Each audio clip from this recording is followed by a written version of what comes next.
यहाँ पे आए हुए सभी प्रेस बंदियों का पहले मैं धन्यवाद करता हूँ।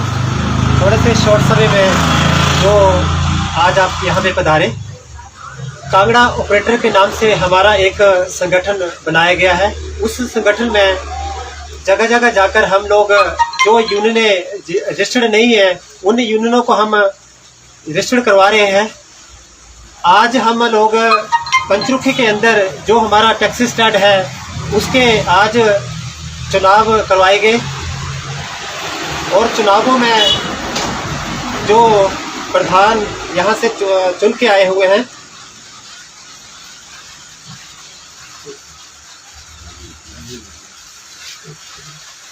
प्रधान उसमें राजीव भूरिया जी चुने गए हैं, उप प्रधान जी शशि कुमार जी चुने गए हैं, महासचिव सुरेश कुमार जी और सचिव अनिल कुमार जी चुने गए हैं, कैशियर पंकज कुमार जी चुने गए हैं और सहायक मेंबर सोनू कुमार जी और सहायक मेंबर मनीष कुमार जी।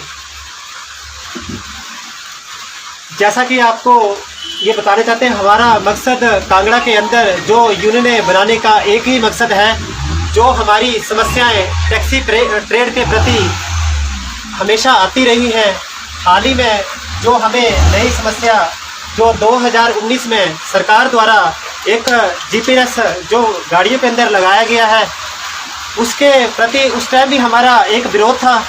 अभी द्वारा वो मीटर की हमें समस्या आ रही है।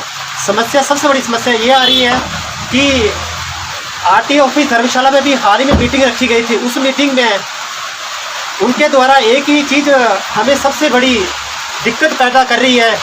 जिन गाड़ियों का 1 साल परमिट ख़त्म होने को रह गया है उन गाड़ियों को भी वो जीपीएस लगवाने के लिए सरकार का आदेश है और उस आदेश में प्रॉब्लम, सबसे बड़ी प्रॉब्लम हमें समस्या यही आ रही है अभी तक। पहले सरकार ने जिन कंपनियों को जीपीएस लॉट या टेंडर दिया गया था वो कंपनियां कुछ आज भाग गई हैं जो सरकार ने पहले दी हुई थी। हम ये नहीं बोलते कि हम जीपीएस नहीं लगवा सकते, हम जीपीएस लगवा सकते हैं। हम उनसे एक ही सवाल पूछना चाहते हैं, जो कंपनियां अभी सरकार ने जो दी हैं वो कल को वो भी भाग जाती हैं तो हम लोगों को जो हमारे जो ऑपरेटर उनको जो समस्या आ रही है, सबसे बड़ी समस्या आ रही है जिन लोगों ने 13 या 14 हज़ार रुपये में जो जीपीएस लगवाया हुआ था, आज की डेट में वो जीपीएस से रिचार्ज नहीं हो पा रहा। और जो कंपनी को फ़ोन करते हैं बोलते हैं कि हमने कंपनी छोड़ के किसी की दुकान में लगे, कई बोलते इस फैक्ट्री में लगे। पर हमारा क्या दोष है जब हमने 13 या 14 हज़ार रुपया खर्चा हुआ है, हम कहाँ जाए। आज सबसे बड़ी समस्या में ये आ रही है कि हमारी गाड़ी पास करवाने के लिए जा रहे हैं हम लोग तो पास नहीं हो पा रही है, हमारा एक परमिट नहीं हो पा रहा, क्योंकि आज की डेट में ऑनलाइन सारी वर्किंग हो रही है। जब हम लोग अपना परमिट न्यू कराने की कोशिश करते हैं तो वो उसको एरर दिखाता है। जब हम लोग पूछते हैं आरटीओ ऑफिस जाके एरर क्यों दिखा रहे हैं तो वहाँ बोला जाता है आपको अपना जीपीएस रिचार्ज करवाना पड़ेगा। हम किससे रिचार्ज करें, सरकार बताए तो सही हमें। जो कंपनियां भाग के उसका जिम्मेदारी कौन लेगा। और दूसरा, यूनियन बनाने का मकसद ये है कि हमारी एक मजबूती के साथ हम लोग अपना एक पक्ष रख सकें। इसलिए हम कांगड़ा के अंदर हर जगह पे पहले अपना एक प्लेटफॉर्म बनाना चाहते हैं। प्लेटफॉर्म इसलिए बनाना चाहते हैं, आपने देखा दिल्ली के अंदर सरकार द्वारा जो काले कानून किसानों पे थोपे गए थे, उनकी एक यूनियन की मजबूती के साथ उन्होंने अपना पक्ष रखा तो सरकार ने वो काले कानून वापस लिए। इसलिए हम जगह जगह जाकर यूनियन बना रहे हैं जिससे हमारा जो रोजगार है। सर, जैसे अभी आपने कहा कि कंपनियां जो हैं भाग जाती हैं और आप जीपीएस की जो बात कर रहे हैं रिचार्ज को लेके, वो जो कंपनियां सरकार आपको बताती है क्या पर्टिकुलर उनका कोई ऑफिस नहीं रहता है? पर्टिकुलर ऑफिस तो उनका कभी हुआ नहीं। पहली बात, हमारे जो लोग हैं जैसे कार श्रृंगार वाले होते हैं, आपको पता है हम लोग वहाँ पे 1000 काम करवाते हैं तो वो बोलते हैं कि हम आपका काम जीपीएस लगवा देते हैं। अब उनके माध्यम से वो जीपीएस लगवाते हैं, ठीक है जी। आज की डेट में वो बोलते हैं ये बाहर के थे, ऊपर कोई रोल नहीं था, क्योंकि हमें दूर से हमें बोलोगे।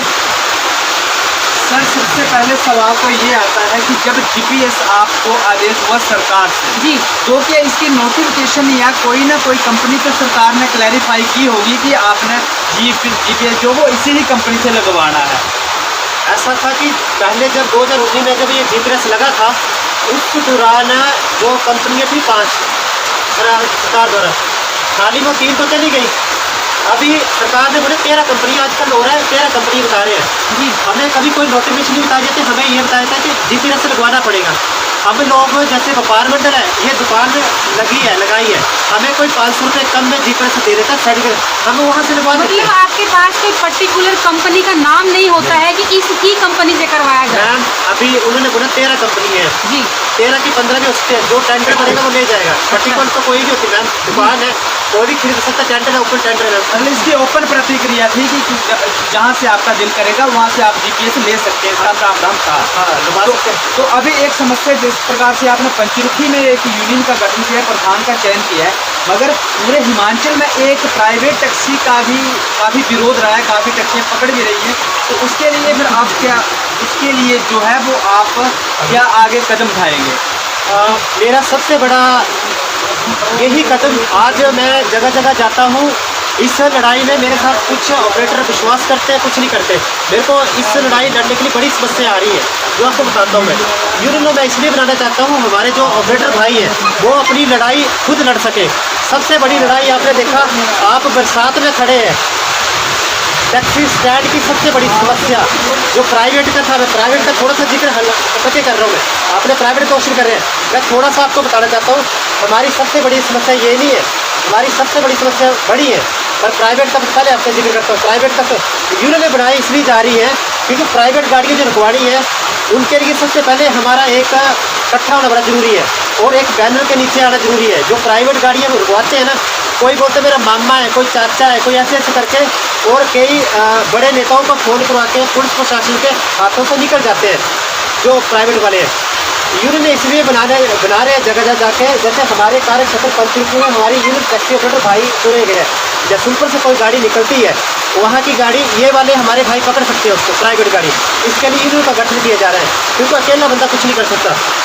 और दूसरी समस्या, सबसे बड़ी समस्या, मैं आपके सामने, आज बारिश लगी हुई है, हमारे पास जगह जगह जब मैं जितनी यूनियन स्टेशन के पास एक बैठने की छत नहीं थी, जो समस्या आई, मैं ये आपके माध्यम से एक ही पक्ष रखना चाहता हूँ। हम यही चाहते हैं सभी जगह सरकार द्वारा टैक्सी स्टैंड मुहैया कराए जाते हैं। मैं आपके माध्यम में एक ही विश्वास पक्ष रखना चाहता हूँ कि हमारे टैक्सी ड्राइवरों के द्वारा टैक्स भी दिए जाते हैं सरकारों को। हम एक ही फरियाद करते हैं, जो हमारे नगर निगम के अंदर या पंचायत के अंदर जो हमारे टैक्सी ऑपरेटरों के भाई के स्टैंड बनाए गए हैं, उनके लिए एक छत तो प्रोवाइड करा दो। हम लोग तो आपको टैक्स पे करते हैं।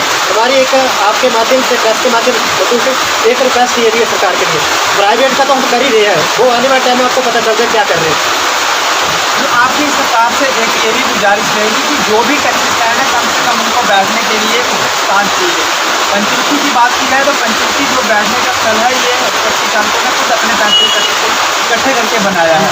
हमने खबर के माध्यम से ये बात बोली भी थी कि इनकी समस्या को सुलझाया जाए, मगर अभी तक इनकी समस्या को सुलझाया नहीं गया।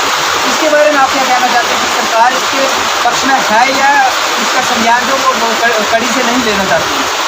सर, सबसे बड़ी समस्या तो आज की डेट में हमें यही आती है, जो टैक्सी इन्होंने खुद पैसा खर्चा, इन्होंने आज की डेट में जगह जगह सरकार द्वारा कुछ न कुछ फैसिलिटी दी गई है। हमने देखा है रोड पे, जब इनके द्वारा समय समय पर प्रेस बंधुओं के माध्यम से सरकारों या विधायक जी हैं या पंचायत प्रतिनिधि, इनका पक्ष रखा गया है, पर इनकी सुनवाई नहीं हुई। मजबूरी में आकर इन लोगों ने, इन ऑपरेटरों ने अपने पैसे से ये चीज़ छोटा मोटा जो चीज़ बनाई है आज की डेट में। तो सर, जो खर्चा आप लोगों ने किया है मिलकर, जैसे आपने अभी कहा कि प्रशासन की तरफ से आपको कोई भी मदद नहीं दी गई है, तो जो पैसे आपने इकट्ठे किए हैं वो अपनी जेब खर्च से किए हैं? जी, ये एक्चुअली हम लोग जब यूनियन बनाते हैं तो यूनियन में एक चीज़ रखी जाती है, हमारे किसी भी भाई को कभी विपत्ति में कोई प्रॉब्लम क्रिएट हो जाए तो उसके अंदर लिखा होता है 50 रुपये या 100 रुपया ऑपरेटर इकट्ठा करेंगे, हमारे इकट्ठे होते हैं। तो जो पैसे इन ऑपरेटर ने आज तक इकट्ठे किए हुए थे और कुछ इनके थोड़े और जेब से डालने पड़े, इन्होंने ये चीज़ तैयार की है। क्योंकि बरसात में जो है कोई भी दुकानदार इनको अपनी दुकान में श्रेय नहीं देगा, गाड़ियों में बैठना मुश्किल है, तो इसके लिए इन लोगों ने अपने पैसों से ये जो है छड़ तैयार किया है। कहीं ना कहीं सवाल ये सरकार पर भी आता है और स्थानीय विधायक पर भी आता है कि क्यों नहीं इनकी सुनवाई की गई आज। देखिए, जो बात है, जैसे आपने कहा, आपने ये मांग अपने विधायक या अपने पंचायत प्रतिनिधियों के सामने रखी थी कभी? ऐसा है कि जैसे इनके थ्रू ये खुद ही बताएंगे, अपने खुद ही बोलेंगे, क्योंकि ये खुद ही गए हुए थे। मैं तो अभी जस्ट इनके साथ जुड़ा हूँ।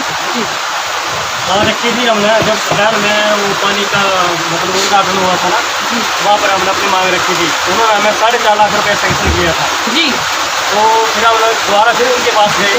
उन्होंने बोला कि ये जगह फॉरेस्ट प्लान है, मैं अपने तरीके से ये मतलब ये झाड़ आपको बुला के दूँगा। उसमें कोई कागजी कार्रवाई हुई थी? हमने फाइल लेके गए थे अपनी, जो हमने मतलब एप्लीकेशन लिखी थी वो लेके गए थे। आपको आश्वासन किसने दिया था कि जो धरातल पे जो है वो आपको एक स्थान दिया जाएगा? हमें विधायक जी ने दिया था। तो उसकी कोई आपके पास कागजी कार्रवाई या कुछ नहीं है, मतलब वो वर्बली था? बरबली था।